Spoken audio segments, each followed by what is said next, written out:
నా పేరు ధర్మపురి రామారావు, బీసీ బహుజన సంఘం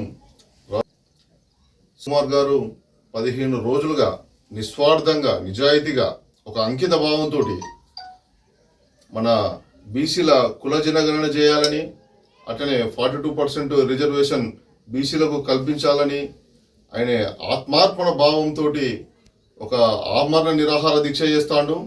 కానీ మన దౌర్భాగ్యం ఏంటిదంటే ఈ కాంగ్రెస్ ప్రభుత్వం, ఈ దిక్కుమాల ఫ్యూడల్ ప్రభుత్వం మన బీసీల అంకిత భావాన్ని చాతగానితనం అనుకొని పట్టించుకోకుండా వాళ్ళు మనల్ని పూర్తిగా నెగ్లెక్ట్ చేసుకుంటా వాళ్ళ పనులలో వాళ్ళు ఉండి మన ఉద్యమాన్ని పూర్తిగా నీరుగార్చేందుకు కొంతమంది బీసీ నాయకులను కొనుగోలు చేస్తుంది. అది ఎందుకో అర్థమైతలేదు. సరే, ఏది ఏమైనా కూడా ఈ ఉద్యమ నాయకుడు శ్రీ చాపర్తి కుమార్ గారికి ఏమన్నా ప్రాణాపాయం జరిగితే మేము మాత్రం బీసీ సంఘాలం, వివిధ పార్టీల నాయకులు అందరం కలిసి ఈ ఫ్యూడల్ ప్రభుత్వానికి తగిన బుద్ధి చెప్తాం, రాష్ట్రాన్ని అగ్నిగుండం చేస్తాం.